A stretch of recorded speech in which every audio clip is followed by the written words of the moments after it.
देखिए आपका उत्तराखंड पुलिस अधिनियम 2007 चल रहा था और इसमें आपका एक और सूचना है भाई। हो सकता है कि 21 नवंबर को आपका ये उत्तराखंड एपीओ का एग्ज़ाम हो, क्योंकि जो सूचनाएं आ रही हैं आपका वो ये हैं कि आयोग ने राज्य सरकार को ये भेजा है।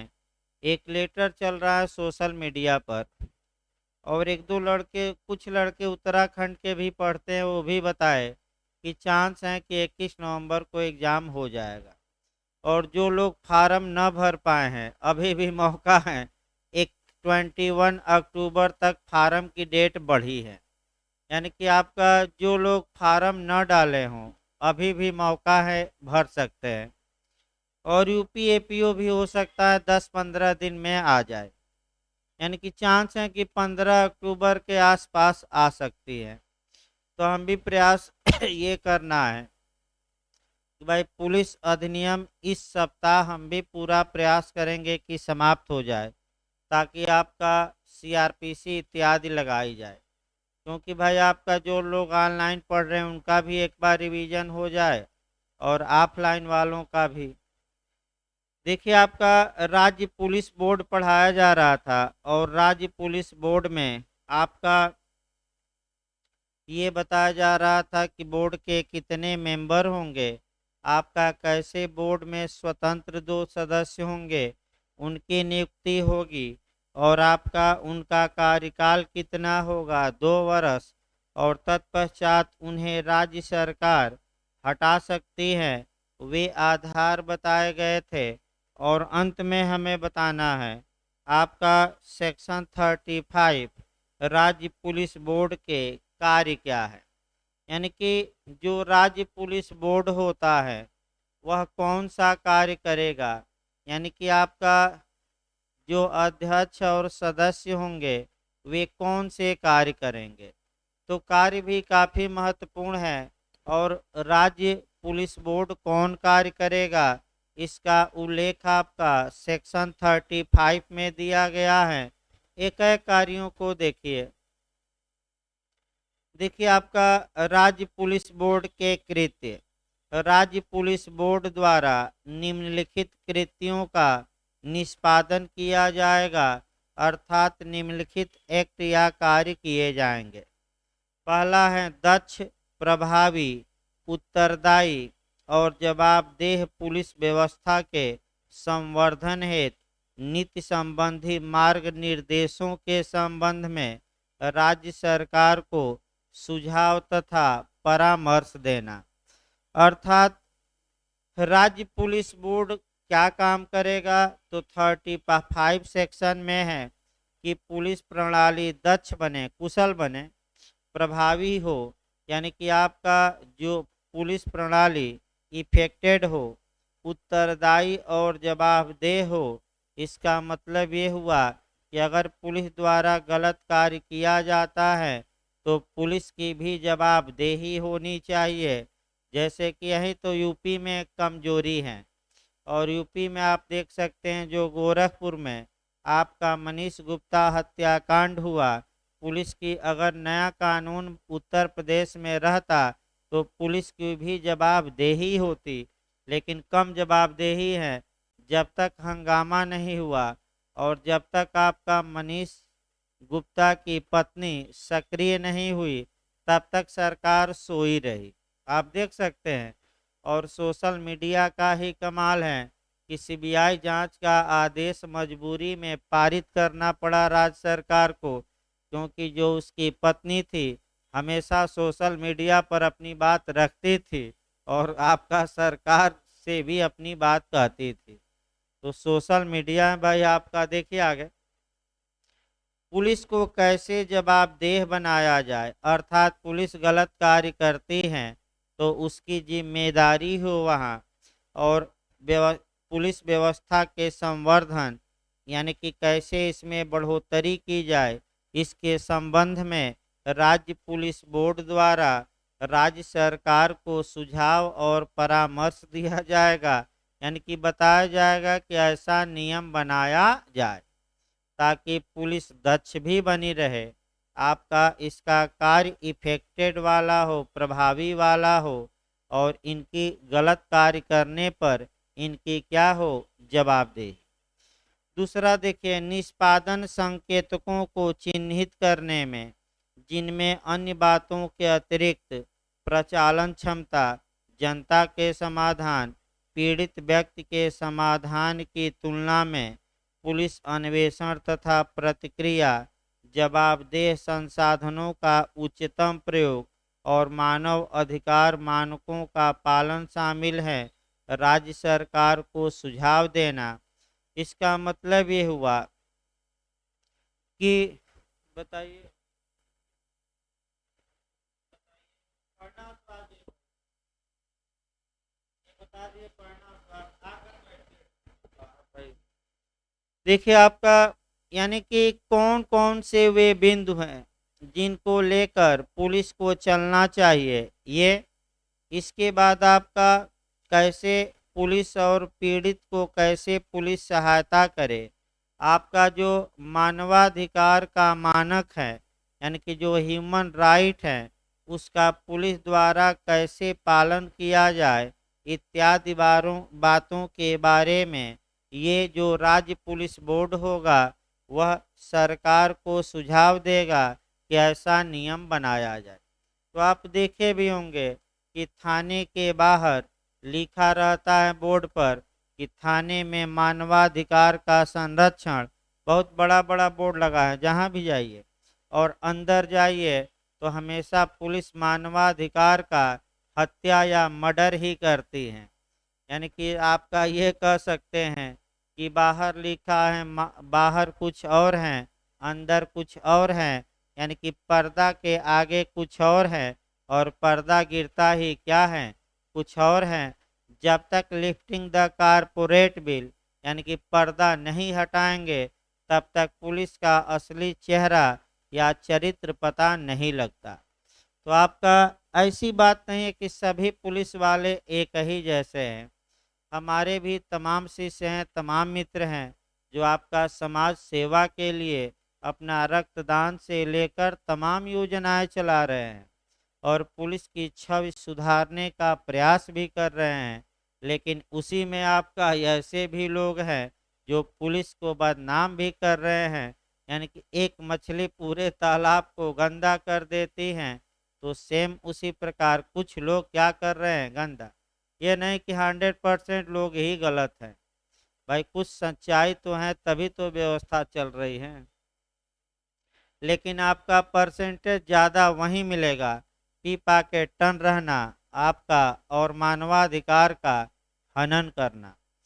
अगला देखिए आपका, उपर्युक्त उपधारा 2 में चिन्हित निष्पादक आपका संकेतकों के अनुसार समय समय पर पुलिस बल के कार्य निष्पादन की अभिवर्धन के उपाय बताना, यानी कि पुलिस का कार्य निष्पादन कैसे अच्छे ढंग से किया जाए, इसको सरकार को उपाय बताएगा ये राज्य पुलिस बोर्ड।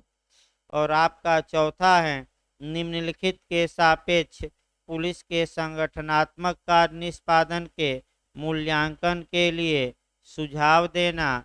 यानी कि कुल मिलाकर ये जो बोर्ड है आपका, इसका कार्य ही रहेगा, ये कुछ करेगा नहीं स्वतः, ये आपका पुलिस प्रणाली को कैसे और बेहतर बनाया जाए, पुलिस कैसी जवाबदेही हो पुलिस को, और पुलिस मानवाधिकार का कैसे संरक्षण करे, इसलिए इसके बारे में मुख्य रूप से राज्य सरकार को ये जो बोर्ड है आपका परामर्श देगा।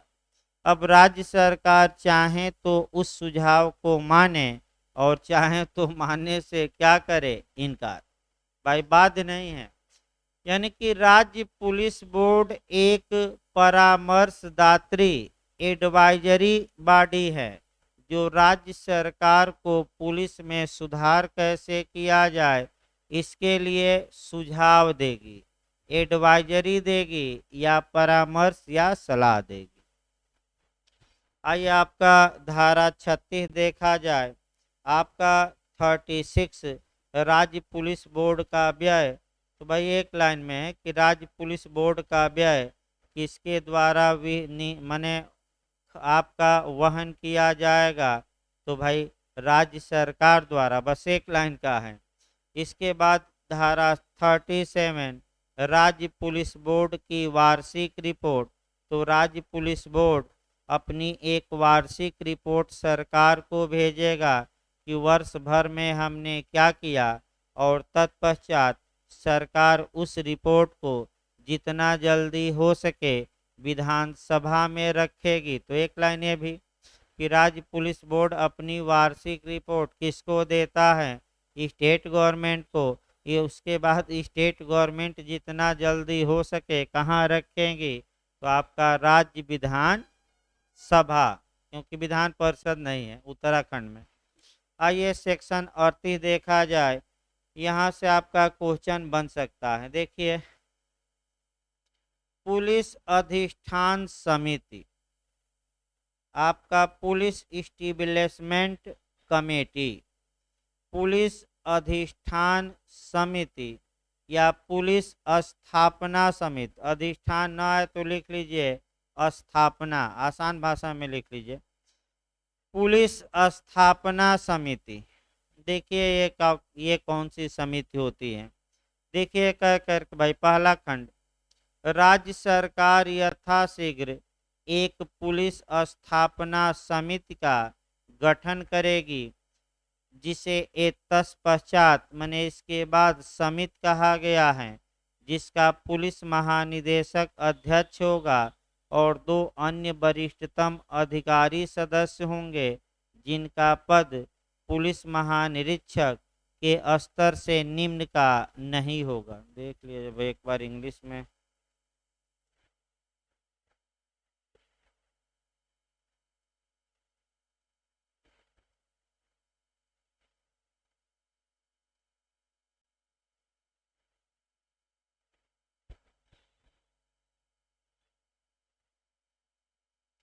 ठीक है, आपका पुलिस में देखिए भाई, आपका ये यहाँ से आपका क्वेश्चन ये बन सकता है कि राज्य स्थापना समिति या नहीं, पुलिस अधिष्ठान समिति या पुलिस स्थापना समिति का गठन कौन करता है, तो स्टेट गवर्नमेंट।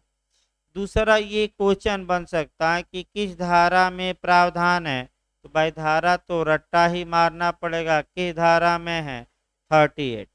तीसरा क्वेश्चन आपका ये बन सकता है कि पुलिस अधिष्ठान समिति किनसे मिलकर बनेगी, तो एक आपका अध्यक्ष होंगे, चेयरपर्सन होंगे कौन, आपका पुलिस महानिदेशक, और 2 मेंबर होंगे।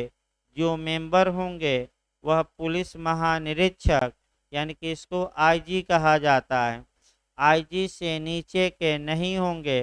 अर्थात ये मिला कि जो ये आपका पुलिस अधिष्ठान समिति है, ये कितने लोगों से टोटल मिलकर बनती हैं, 3 लोगों से। एक अध्यक्ष होगा, कौन होगा, डीजीपी, और 2 मेंबर होंगे जो आईजी रैंक से नीचे के नहीं होंगे। पूछ सकता है ये। अब ये है कि भाई ये कार्य क्या करेगी, तो आपका ये देखिए आपका कार्य क्या करेगी, यानी कि ये 3 लोग मिलकर करेंगे क्या, तो देखिए क्या करेंगे। आपका दूसरा खंड में बताया गया है, अधिष्ठान समिति द्वारा निम्नलिखित कृत्य और कर्तव्यों का पालन किया जाएगा। तो आखिर कौन कौन से ये कार्य करेंगे और कौन कौन से ड्यूटी निभाएंगे, इसका उल्लेख आपका क्लाज 2 में है। वैसे भले कार्य न पूछे लेकिन गठन पूछ सकता है। फिर एक बार मैं बता रहे हैं, 1+2 मार्क कराइएगा, यानी कि एक अध्यक्ष और 2 क्या सदस्य।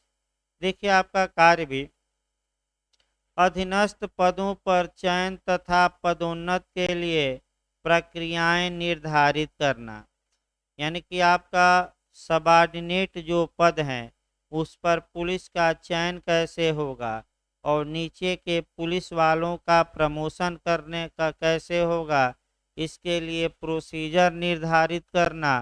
तो तुरंत दिमाग में आपका होना चाहिए कि सबऑर्डिनेट पंक्ति के पुलिस अधिकारी किसे माना जाएगा, जो आपका डीवाईएसपी से नीचे का हो।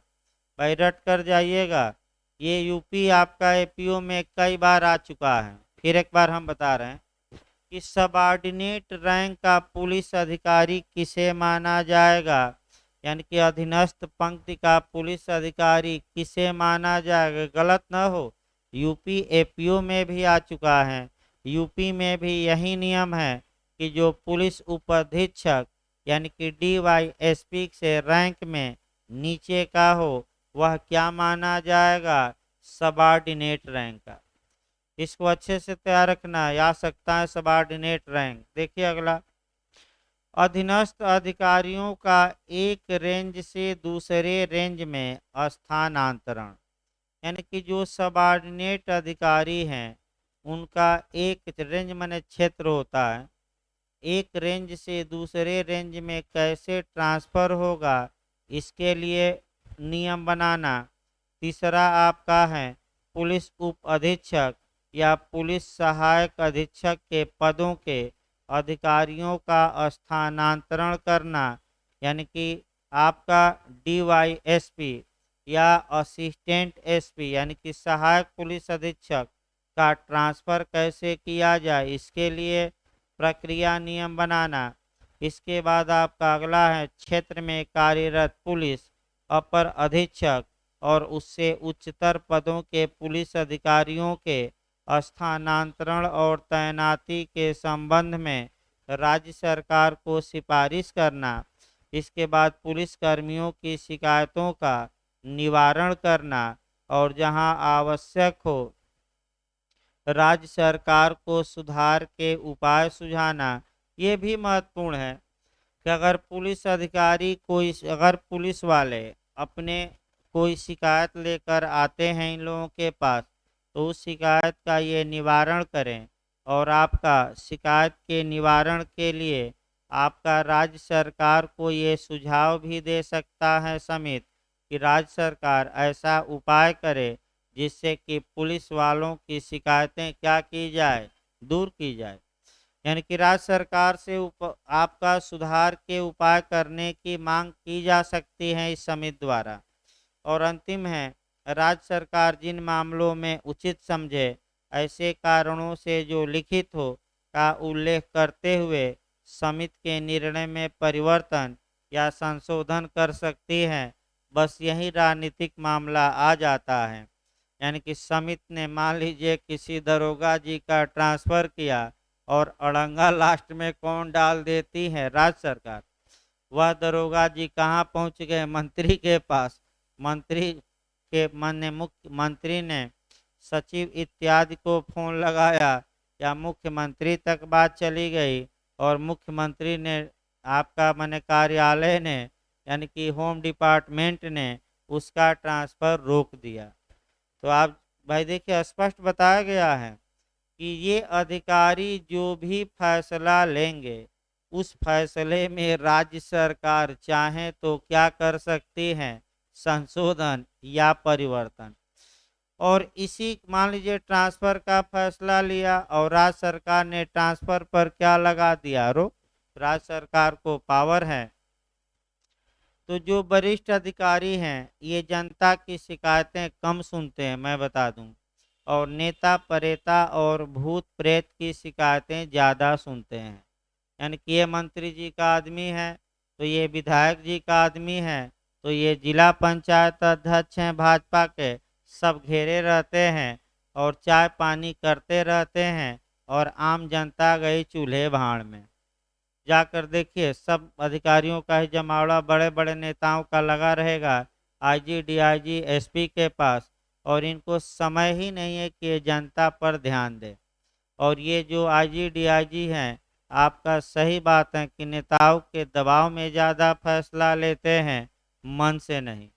यानी कि एक सिस्टम है, वो अलग बात है भाई।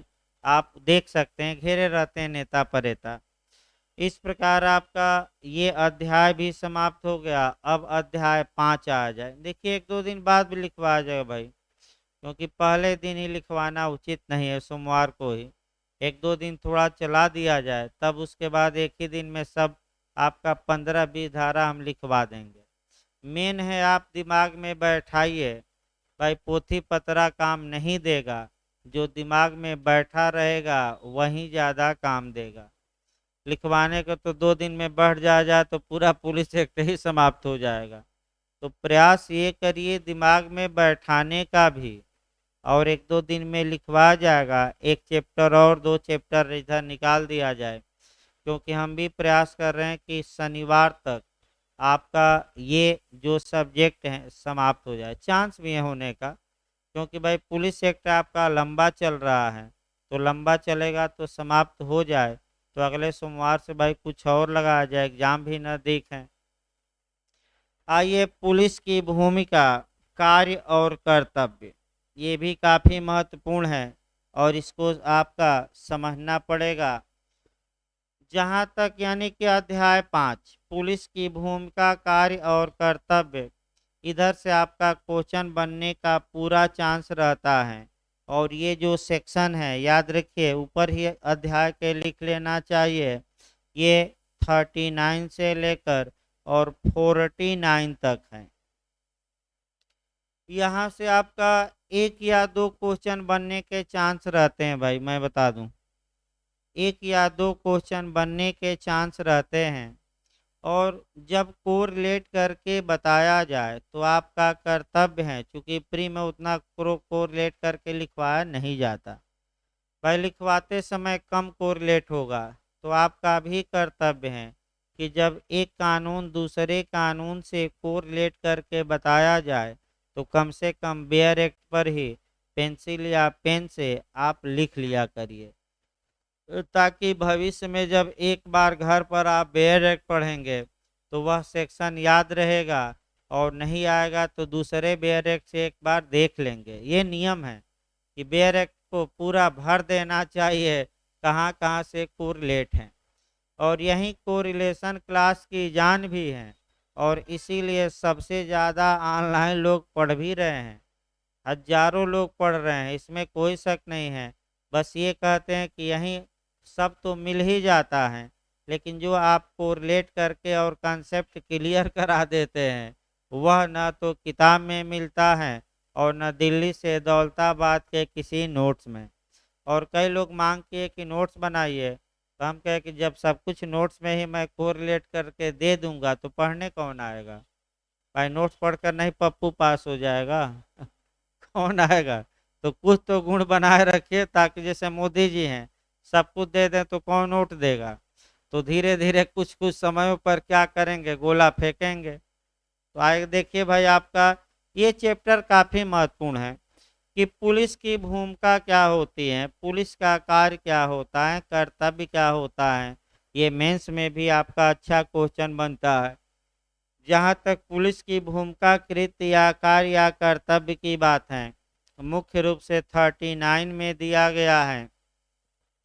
अब जब पुराना आप पुलिस एक्ट पढ़ते थे तो उसमें भी पुलिस की भूमिका, कृत्य इत्यादि अलग अलग धाराओं में दिया गया था, और जब उसको कोरिलेट किया जाता था तो आपका कई कानून बताए जाते थे। तो पुलिस की भूमिका केवल पुलिस एक्ट में ही निहित नहीं है, सीआरपीसी में निहित है। मुख्य रूप से सीआरपीसी भी कवर करेगी, आयुध अधिनियम भी कवर करेगा, एससी एसटी एक्ट कवर करेगा, भ्रष्टाचार अधिनियम, यानी कि तमाम कानून। फिर एक बार समझिए, केवल पुलिस एक्ट में अगर आप चाहें कि हम पुलिस की भूमिका पूरा पढ़ लें, कार्य संभव नहीं है।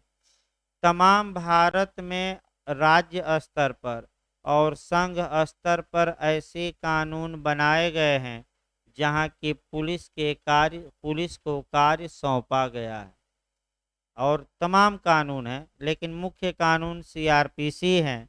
इसके अलावा तो अन्य कानून आपका है ही। तो आखिर पुलिस नियम भी कुछ कार्य और ड्यूटी बताता है, भूमिका बताता है क्या होगा पुलिस का, और वह आपका मुख्य रूप से कौन है, 39।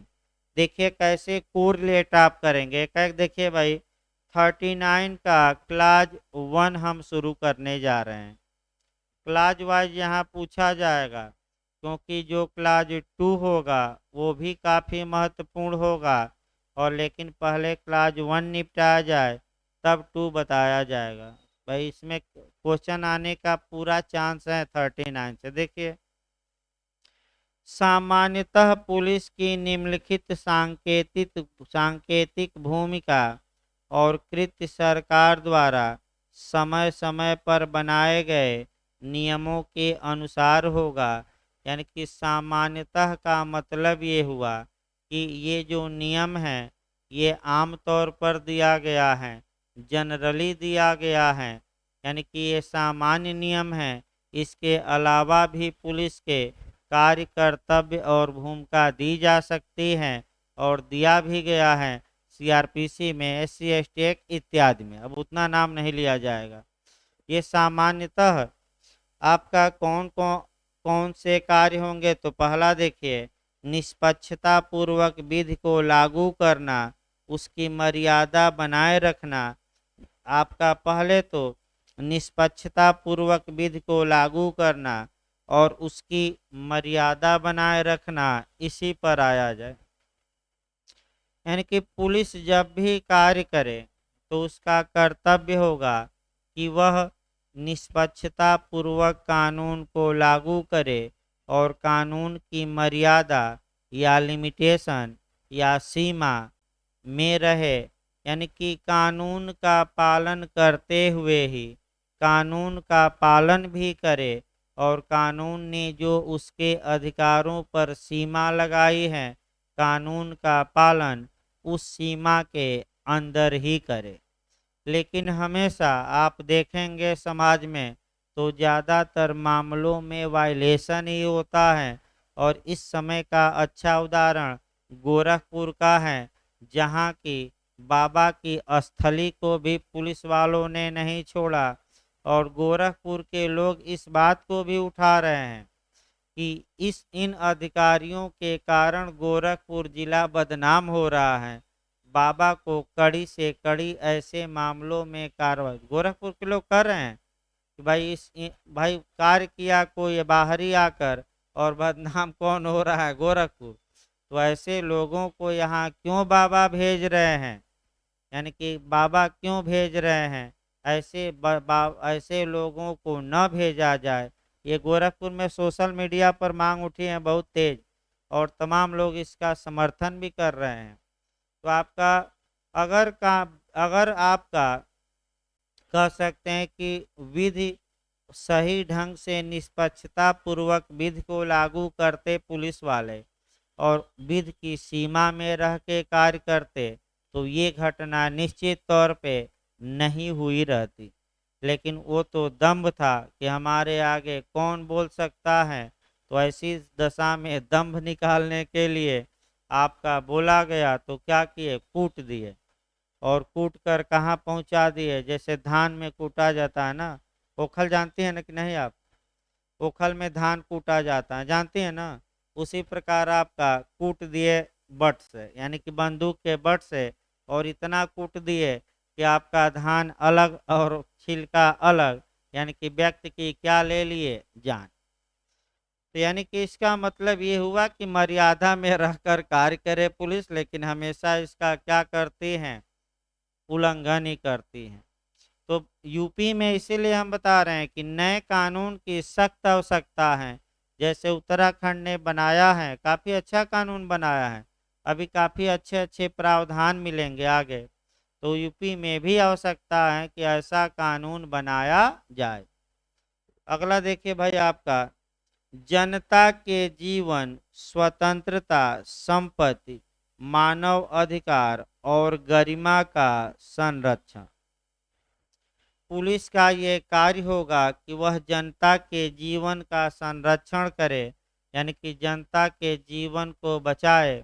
इसको आप जोड़ सकते हैं आपका सर हेनरी मेन के कोटेशन से, और आईपीसी की धारा आपका 99 से, और तीसरा आपका संविधान का अनुच्छेद 21 से। थोड़ा इस धारा में समय लगेगा कोरिलेशन में भाई।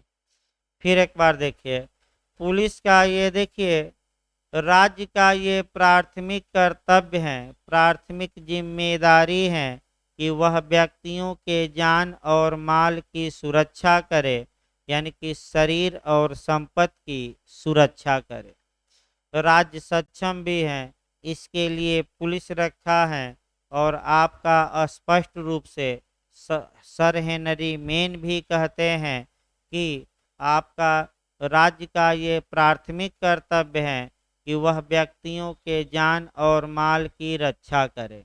लेकिन फिर भी कहते हैं कि ये राज्य के लिए शमसुल हुदा कहते हैं। अभी आया था भाई एलएलएम में, ये कहीं एलएलएम में आया था।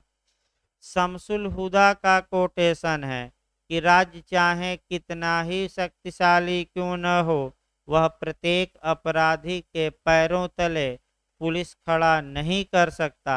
अतः जहां राज्य की सहायता लोगों के जान माल के लिए उपलब्ध न हो, वहां लोगों को प्राइवेट प्रतिरक्षा, सेल्फ डिफेंस या आत्मरक्षा का अधिकार होगा। और यही बात शुद्ध रूप से आईपीसी की धारा 99 में की गई है कि जहां राज्य की सहायता उपलब्ध हो, वहां प्राइवेट प्रतिरक्षा का कोई हक नहीं होगा। ये कहाँ किया गया है? आपका 99 में स्पष्ट रूप से आईपीसी।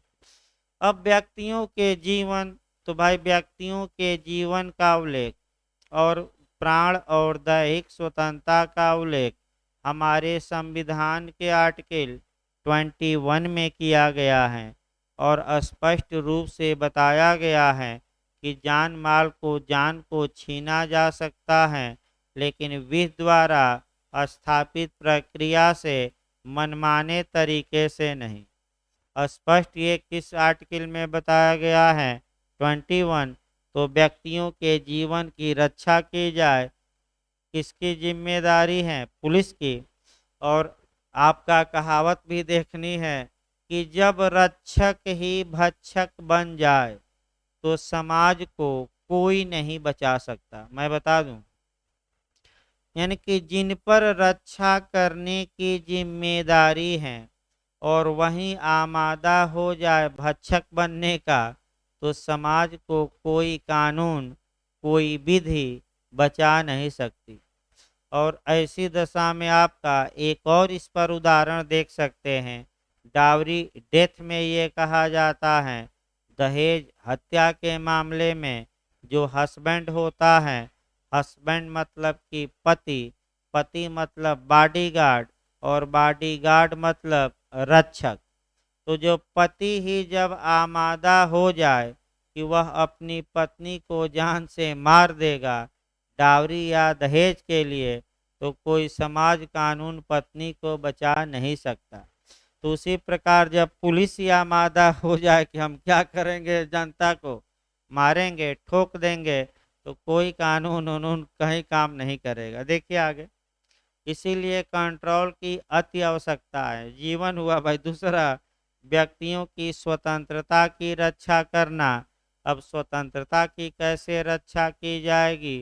तो एक तो स्वतंत्रता का जो अधिकार है हमारा आर्टिकल 19 से लेकर और 22 आर्टिकल में दिया गया है।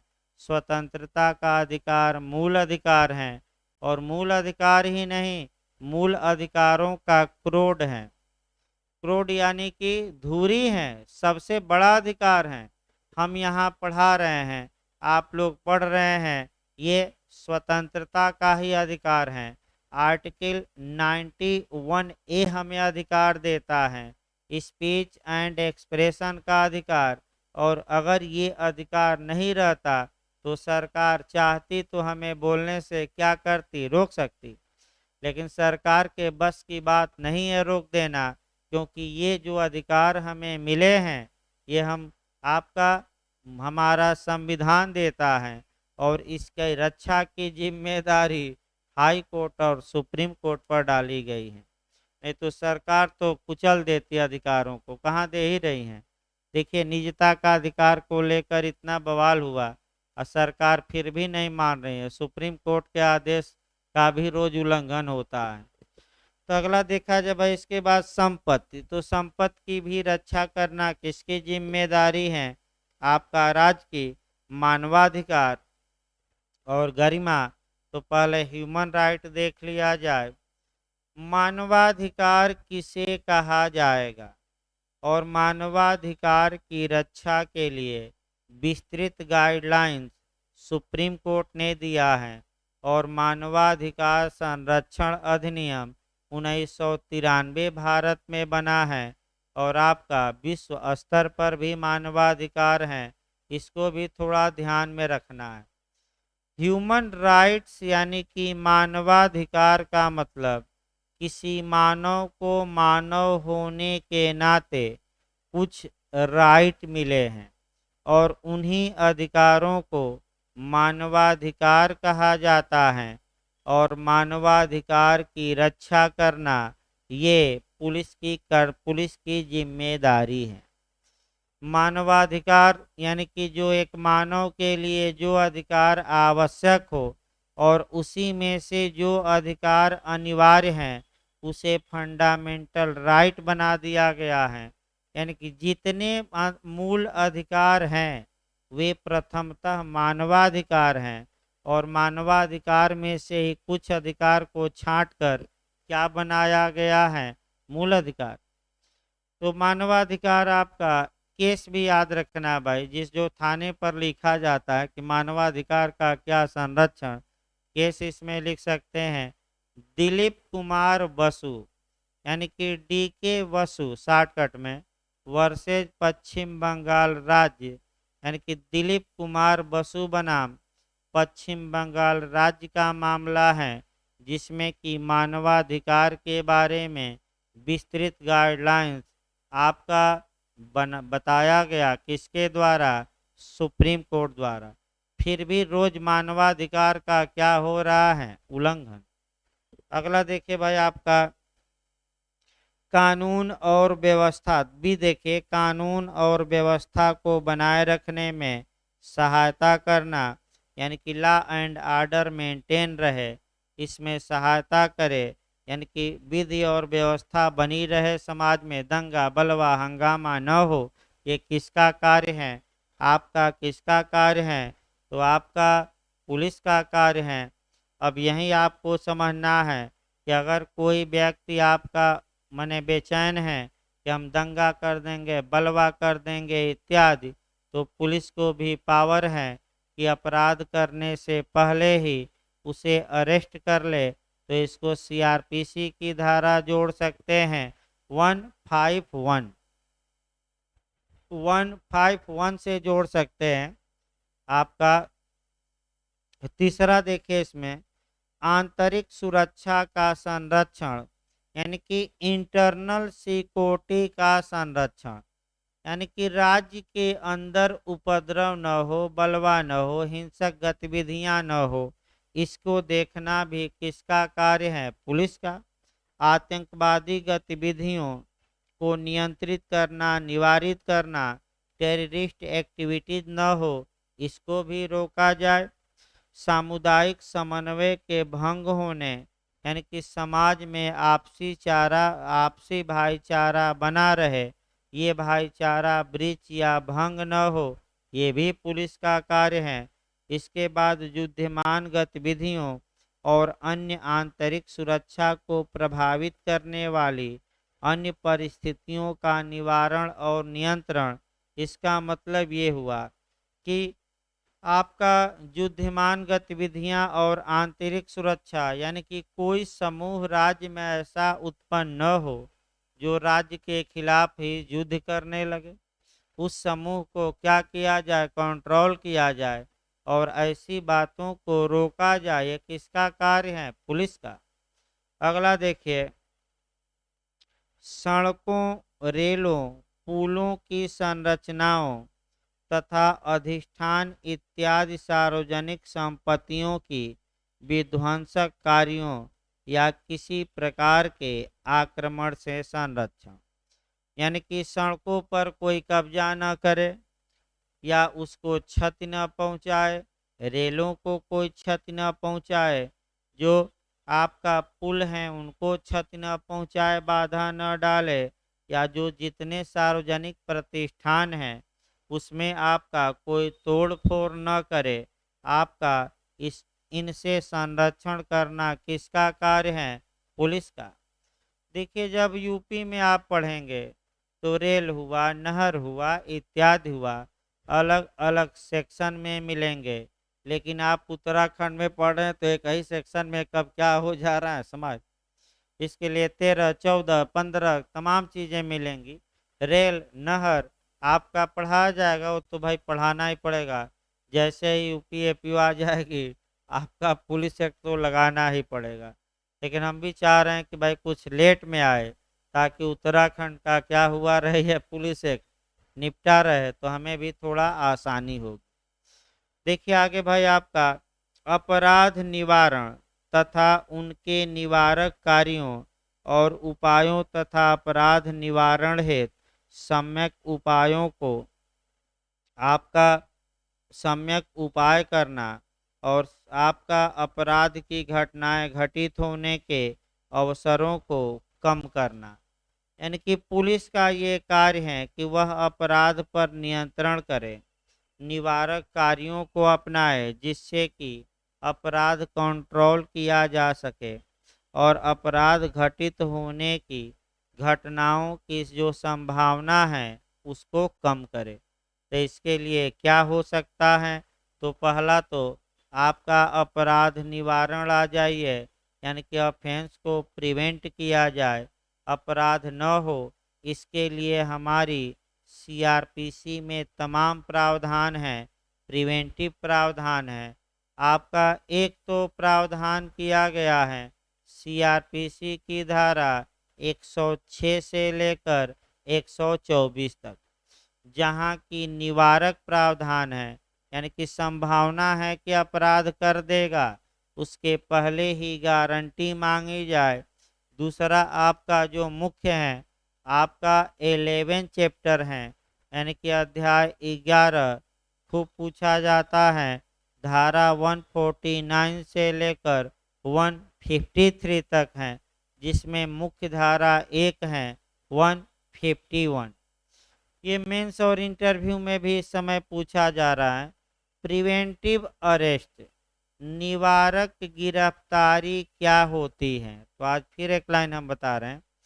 प्रिवेंटिव अरेस्ट या निवारक गिरफ्तारी का प्रावधान आपका सीआरपीसी की धारा 151 में है।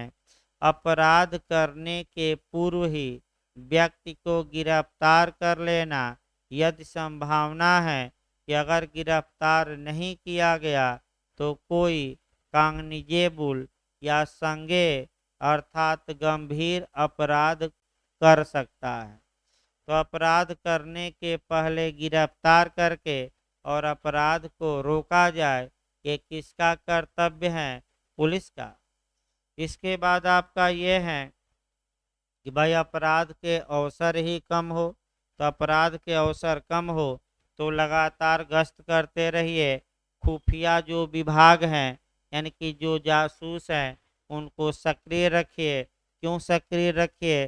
ताकि अपराध आपका करने से पहले ही सूचना मिल जाए कि कहाँ अपराध होना है, और अपराध करने से क्या किया जाए, रोका जाए।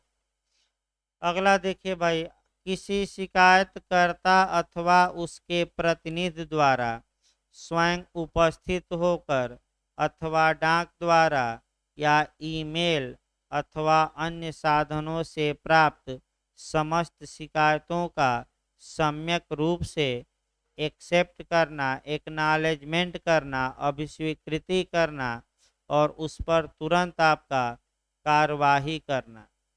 यानी कि जो भी शिकायतें थाने में आ रही हैं, या तो पीड़ित ला रहा हो, या उसका रिप्रेजेंटेटिव ला रहा हो, या आपका पीड़ित ने डाक द्वारा थाने को भेज दिया, ईमेल द्वारा भेज दिया, व्हाट्सएप द्वारा भेज दिया, आपका ट्विटर पर लिखकर भेज दिया, जो भी आपका सोशल मीडिया है, तो जो भी शिकायतें आ रही हैं आपका थाने का क्या कर्तव्य है पुलिस का, उसे एक्नॉलेजमेंट करे, उसकी अभिस्वीकृति करे, उसको स्वीकार करे, और केवल स्वीकार करके शांत न बैठ जाए, उस शिकायत को निस्तारित तेजी से करे, यानी कि तुरंत उस पर पश्चातवर्ती कार्यवाही करे।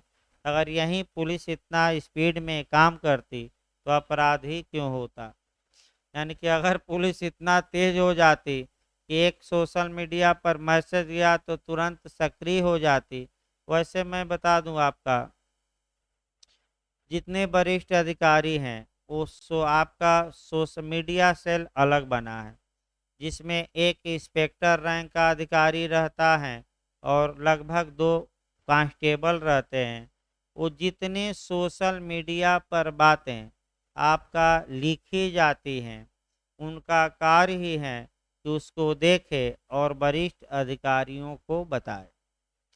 जैसे कि आपका, हम भी इलाहाबाद विश्वविद्यालय पर भाई पढ़ाते हैं, तो आपका कई अधिकारी, आपका ये हुआ कई लोग पुलिस में है, तो भाई ये कहे कि मैंने 2-3 लोग आपका अधिकारियों के पास इसी सेल में है, तो बताए कि आपका भी फोटो मैंने दिखाई देता है, तो भाई हम बताते हैं कि भाई हम भी पढ़ाते हैं और तमाम जगहों पर फोटो हमारा जा रहा है, पोस्टर में भी है, पढ़ाने में तो फोटो मैंने बताया लोग कि भाई आपका भी फोटो मैंने चर्चा में रहता है आपका।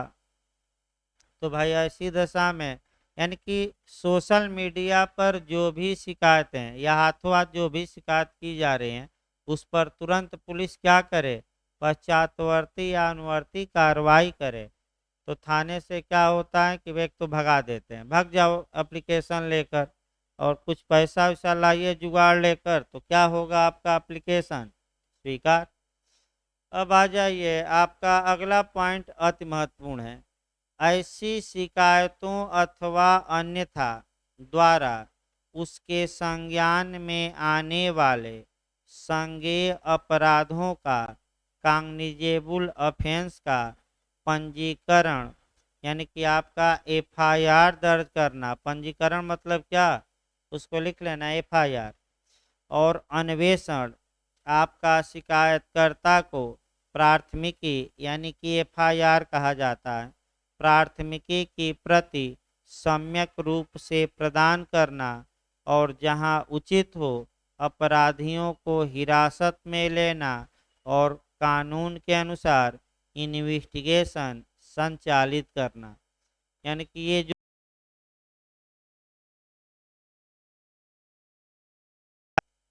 ऐसी शिकायतों अथवा अन्यथा द्वारा उसके संज्ञान में आने वाले, तो आपका तुरंत 2 शब्द पकड़ना है कि जो कॉग्निजेबल ऑफेंस होते हैं। अब डिटेल में थोड़ा देखिए भाई, क्योंकि इसमें आपका सीआरपीसी भी ऐड होगी, आईपीसी भी ऐड होगी, और एक केस भी आपको लिखना पड़ेगा। ललिता कुमारी वर्सेज स्टेट ऑफ यूपी का देखिए, शुरुआत किया जाए। यहाँ से आपका शुरुआत जब भी करिएगा पढ़ते समय, तो आपका सबसे पहले कॉग्निजेबल ऑफेंस यानी कि संज्ञेय अपराध या गंभीर अपराध से शुरुआत करिएगा। कॉग्निजेबल मैटर और कॉग्निजेबल ऑफेंस को सीआरपीसी की धारा 2C में परिभाषित किया गया। किसमें, 2C, जिसमें बताया गया है ऐसा अपराध जिसमें पुलिस किसी व्यक्ति को विदाउट वारंट यानी कि वारंट के बिना गिरफ्तार कर सकती है। दूसरा पॉइंट ये हुआ कि ऐसे अपराध की सूचना या शिकायत थाने के भार साधक अधिकारी को की जाएगी, एसएचओ को की जाएगी, और भारत के किसी भी थाने के भार साधक अधिकारी को शिकायत की जा सकती है। चाहे कोई शिकायत करे या अन्यथा, अन्यथा मतलब कि अदरवाइज किसी अन्य प्रकार से थाने के भार साधक अधिकारी को संज्ञेय अपराध के घटित होने की सूचना मिलती है, तो वह स्वतः भी एफआईआर दर्ज कर सकता है या किसी की शिकायत पर भी, रटे रहिए, स्वतः भी दर्ज कर सकता है और किसी की शिकायत पर भी। तो ये खंड ये बताता है कि जब कॉग्निजेबल ऑफेंस की शिकायत की गई है तो आपका ऐसी दशा में उस सूचना को पुलिस क्या करे, दर्ज करे कि न करे, बताइए तो दर्ज करती है तो कहाँ प्रावधान आपका सीआरपीसी में है 154, दर्ज करना विवेकाधिकार है कि ये बाध्यकारी है, बाध्यकारी है। केस याद रखिएगा, किस केस में कहा गया, ललिता कुमारी वर्सेज स्टेट ऑफ यूपी, रट कर जाइए, कौन सा केस है, ललिता कुमारी वर्सेज स्टेट ऑफ यूपी। अब दर्ज कराइए, तो दर्ज हो गया तो कितनी प्रतियों में दर्ज होगा, 3। तो चलिए बताइए कौन कौन सी प्रति कहाँ जाएगी, झारखंड में भी पूछा गया था। जो पहली प्रति होगी वह तो अधिकारिता वाले मजिस्ट्रेट के यहाँ पहुंच गई, न्यायिक मजिस्ट्रेट। एफआईआर की दूसरी प्रति जो एफआईआर दर्ज कराया है यानी कि शिकायतकर्ता या सूचनादाता को तत्काल और निःशुल्क दी जाएगी, यानी कि तुरंत दीजिए, और निःशुल्क का मतलब हुआ बिना पैसा लिए। अब यहाँ भी झारखंड भरमा दिया कि तत्काल और निःशुल्क दी जा सकेगी, तो सकेगी नहीं, दी जाएगी। जाएगी का मतलब कि पुलिस बाध्य है, और सकेगी में क्या रहेगा, विवेकाधिकार, तो दी जा सकेगी नहीं, दी जाएगी, रटे रहिएगा। अब आइए, यहाँ भी तो वही कहा गया है कि जब एफआईआर पुलिस करेगी तो सूचनादाता को उसकी प्रति देगी, और तुरंत आपका याद रखना है कि अगर सूचनादाता को प्रति नहीं देती तो ऐसा पुलिस वाला विभागीय अनुशासन का भागी होगा। और दूसरा मैटर ये आया कि अगर पुलिस एफआईआर ही दर्ज नहीं करती और थाने से भगा देती है तो ऐसी दशा में आपका एक और सेक्शन याद रखना है, आईपीसी की कौन सी धारा, 166 ए, यानी कि आपका आईपीसी की धारा 146 ए भी याद रख, 166 ए भी याद रखना है। एफआईआर न दर्ज करने पर आपका दंड, इसको जोड़ सकते हैं आप, आपका गोरखपुर में जो कांड हुआ है उससे भी जोड़ सकते हैं। मनीष गुप्ता कांड देखिए, इसको कॉग्निजेबल ऑफेंस हुआ, पुलिस को चाहिए था कि आपका एफआईआर दर्ज करती, अपने ही विभाग के खिलाफ कार्रवाई करती, लेकिन आपने देखा कि डीएम और एसपी इतना चूतिया या निकम्मा निकले, यानी कि गुस्सा भी आता है सिस्टम पर, यह नहीं कि नहीं आता, हमें भी गुस्सा आता है, सबको जो आपका चाहता है कि रूल ऑफ लॉ बना रहे। अब बताइए, पीड़ित को ही धमका रहे हैं कि आपका परिवार बर्बाद हुआ, पुलिस वालों का भी हो जाएगा, आप शिकायत न करिए, हम इनको करेंगे, इन पर कार्रवाई जांच करेंगे, सही निकला तो हम कभी भी इनको नियुक्त नहीं करेंगे, खूब भरमाए। और पूरा सोशल मीडिया पर वायरल है वीडियो, और बाबा हमारे आपका शांत बैठे हैं, शांत नहीं, ऐसे डीएम और एसपी को तो निलंबित करके कार्रवाई करनी चाहिए, लेकिन वही है कि आपका राजनीति है, ऐसे लोगों पर कार्रवाई नहीं होगी, क्या तो क्या तलवे चाटने वालों पर कार्रवाई होनी चाहिए, जो मायावती जी का जूता चाटे और जूता उठाए। ये जो बोल रहे हैं ये भविष्य में आपका बहुत खतरनाक होगा। कल आज अपराधियों को पुलिस ठोक रही है, कल आम जनता को ठोकेगी, और सब शांत रहेंगे और रूल ऑफ लॉ की हत्या हो जाएगी। तो रूल ऑफ लॉ को बचाने के लिए, विधि का शासन बचाने के लिए आवश्यक है कि बुद्धिजीवी वर्ग बोले और हाई कोर्ट सुप्रीम कोर्ट इस पर क्या करे, ध्यान, ताकि हमारी जो आज़ादी है वो क्या करे रहे, बनी रहे। नहीं तो यहाँ भी पुलिस तालिबानी राज कायम कर देगी, और आपका देख ही रहे हैं कि क्या हो रहा है। तो आपका डीएम और एसपी पूरा बचाने में लगे थे, और अंत तक बचाए। और एसपी साहब तो कह दिए कि आपका पुलिस गई रेड करने, ये भागे और गिर गए, आपका चोट लग गई, नाक में खून बहा, मर गए। और मेडिकल रिपोर्ट जब आई तो भाई डंडे के निशान हैं, तो जब गिर गए मर गए तो ये डंडा का निशान कहाँ से आ गया शरीर पर, आगे पीछे, और सिर पर डंडा के निशान। अब उसके बाद बोले ही नहीं, अब क्या मुंह दिखाएंगे, चुल्लू भर पानी में क्या करे जाकर, वैसे भी श्रीदेवी डूब ही गई थी। तो ऐसे लोग भाई अंत में देखिए रिटायरमेंट के बाद वो दुर्गत होती हैं इन लोगों की। माने इतने कीड़े पड़ते हैं, इतने बीमारियां हो जाती हैं कि पूरा जीवन भर न बच्चा सही न कोई सही। ये जाकर समाज में देखिए 90% लोगों का, जिनके घर में ऐसे लोग हैं और टार्चर कर रहे हैं लोगों का, वो कभी फलित नहीं होता। आपका एक बार जाकर आजमाइएगा तो आगे चला जाए। भाई हम तो ये बता रहे थे कि एफआईआर आपका दर्ज होती है तो एक प्रति निःशुल्क और तत्काल किसको दी जाएगी, जो एफआईआर दर्ज कराया, सूचना दाता को। और अगर एफआईआर दर्ज करने से इनकार किया जाता है तो अब आपका 166 ए के तहत ऐसा पुलिस अधिकारी दंड का भागी होगा। और बार बार पूछा भी जा रहा है आईपीसी की धारा। अगला देखिए आपका अन्वेषण करना, गिरफ्तारी करना। तो इन्वेस्टिगेशन मैंने साक्ष्य एकत्र करना, तो एकत्र क्या, आपका गोरखपुर कांड में देख सकते हैं, जाकर पुलिस वाले साक्ष्य ही मिटा दिए, यानी कि रूम की सफाई तौलिया से कर दिए। और सीसीटीवी कैमरा लेकर 6 पुलिस वाले अभी तक क्या हैं, फरार। वो तो कहिए कि गाड़ी उड़ी नहीं पलटी, अभी पकड़े नहीं गए तो हो सकता है गाड़ी योगी जी पलटवा दें और उसके बाद हो कि हथियार लेकर भाग रहा था, ठोक दिया जाए। क्योंकि अब सरकार की नाक भी बचानी है तो कोई भरोसा नहीं है क्या हो जाए क्या नहीं। यूपी में कब गाड़ी पलट जाए और कब आपका साइकिल पलट जाए, कोई भरोसा नहीं। कब हाथी आपका बौरा जाए और बौरा के क्या करे, सूंड वूंड मार दे, कोई भरोसा नहीं है किसी का। आगे देखिए आपका ये बताया गया था, आपका मैंने अपराधियों को हिरासत में लेना और विधि के अनुसार इन्वेस्टिगेशन संचालित करना, तो कानून के अनुसार आपका विवेचना की जाए। तो इसमें भी बहुत झाम फैलाते हैं, विवेचना में फर्जी रिपोर्ट लगाना आम बात है। पैसा दे दीजिए तो एफआर लग जाएगा और नहीं दिए तो चार्जशीट।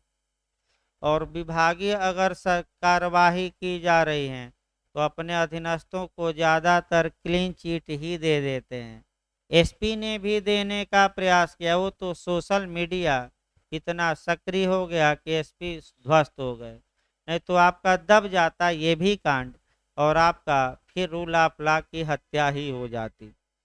अगला देखिए भाई आपका जन समुदाय में, आपका अगला पॉइंट, जन समुदाय में सुरक्षा की भावना पैदा करना और उसे बनाए रखना तथा यथासंभव संघर्ष आंदोलन को रोकना और सौहार्द को बढ़ावा देना। देख ही रहे आंदोलन को रोक ही रही हैं। यूपी आपका देख ही रहे क्या हंस रो रहा है। अब किसान भी उग्र हो गए हैं, 2 4 मर गए, तो मर गए तो भाई बदला लेंगे अपना, उग्र हो जाएंगे। यानी कि इसका मतलब ये हुआ, देखिए कि जन समुदाय में सुरक्षा की भावना, तो फ्लैग मार्च करते रहिए, रोड पर क्या करते रहिए, फ्लैग मार्च, तभी तो जन समुदाय में सुरक्षा की भावना पैदा होगी। संघर्ष और आंदोलन को रोकिए, समाज में सौहार्द बढ़ावा दीजिए। अब आंदोलन को रोकिए तो समस्या ये आ गई कि आर्टिकल 19 में हमें शांतिपूर्ण और निरायुध सम्मेलन और सभा का अधिकार है, और ये तो कहा जाता है कि आंदोलन को क्या किया जाए, रोक दिया जाए। तो आपका ऐसी दशा में दोनों में अगर टकराव होगा तो सुप्रीम कोर्ट बार बार कहा है कि रोड रोड जाम न करिए, आप अपना आंदोलन करिए। किसानों पर भी नाराज हुआ कि आप रोड पर न बैठिए, आपको हक है आंदोलन करने का, करिए, लेकिन रोड को क्या करिए, खाली। अगला देखिए प्राकृतिक या मानव जनित आपदाओं के कारण उत्पन्न परिस्थितियों में लोगों को यथासंभव सहायता करना और राहत तथा पुनर्वास उपायों में अन्य एजेंसियों को त्वरित सहायता पहुंचाना, तो चाहे मानव द्वारा आपदा लाई गई हो या मानव जनहित आपदा आपदा हो या प्राकृतिक, यानी कि जब नेचुरल या मानव जनित आपदा आए, नेचुरल मने प्रकृति ने दिया और मानव जनित मने मानव ने, जैसे कि कोई प्लांट मानव ने लगाया और उपेक्षा के कारण गैस लीक हो गई, उस समय भाई लोगों की सहायता। सबसे अच्छा कोरोना देख सकते हैं कि कोरोना महामारी आई तो पुलिस का ये कर्तव्य था कि लोगों को पुनर्वास करे और तुरंत क्या पहुंचाए, सहायता पहुंचाई भी। पुलिस की सराहना हो रही थी, लेकिन फिर आपको वही पुराने ढर्रे पर आ गई।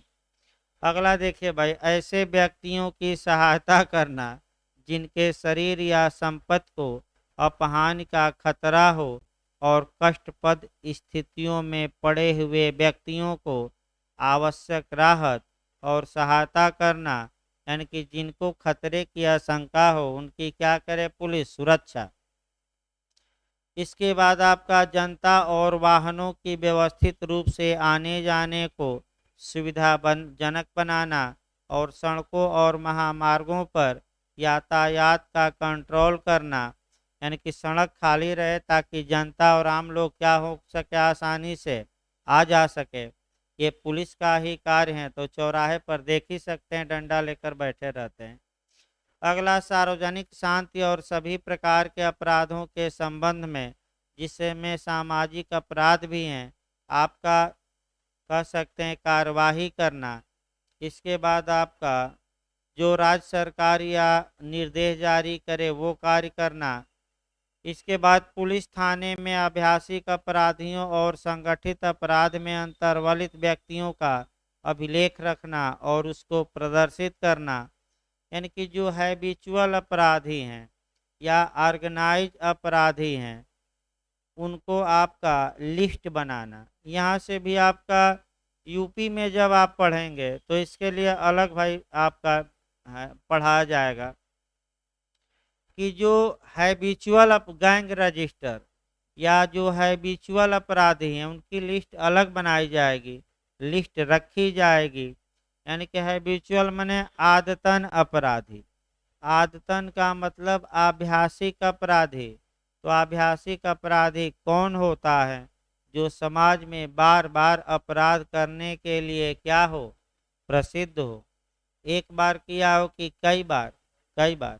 और ऐसे अपराधियों से सीआरपीसी की धारा 1110 के तहत जोड़ लेना। किस धारा के तहत? 1110 के तहत, सीआरपीसी की धारा 110 के तहत आपका गुड बिहेव बनाए रखने के लिए सिक्योरिटी मांगी जा सकती है, अधिकतम 3 साल तक के लिए, और प्रतिभूत सहित, यानी कि गारंटर के साथ, रहित नहीं, सहित। और आभ्यासिक अपराधी में, यानी कि लास्ट में कहावत देखिए, इसको खत्म कर दिया है भाई, 5 मिनट 2-4 मिनट, क्योंकि बहुत बड़ी धारा ये थी और आपका मुख्य रूप से समझाना था। पढ़ने को तो 2 लाइन में पढ़ा दिया जाएगा, मुख्य रूप से ये है कि आपका समझाया जाए। आपका देखिए, तो आभ्यासिक अपराधियों और संगठित अपराधी जो हैं उनका लिस्ट बनाकर थाने में रखा जाए। ये किसका कार्य है? पुलिस का। और रजिस्टर मेंटेन रखिए आपका। इसके बाद आपका क्लाज 2 महत्वपूर्ण है। पुलिस अधिकारी ड्यूटी पर, क्लास 2 भी महत्वपूर्ण है, अंडरलाइन करिए। क्लास 2 से यूपी में तो मेंस में भी क्वेश्चन आया है और क्वेश्चन बनने का चांस भी रहता है। जो लावादार या लावारिस या बिना दावे की प्रॉपर्टी होती है या अदावित प्रॉपर्टी होती हैं, यानी कि जो अनाथ कहिए या जिसका कोई क्लेम करने वाला न हो, तो अगर ऐसी चल संपत्ति हैं जो किसी के कब्जे में न हो या लावारिस हो, लाबादा हो, अदावत हो, तो ऐसी दशा में पुलिस क्या करेगी? अपने कब्जे में लेगी। और यूपी में जब आप पढ़ेंगे तो इसके लिए धारा 25, 26, 27 जो पुलिस एक्ट 1861 है, 3 धारा।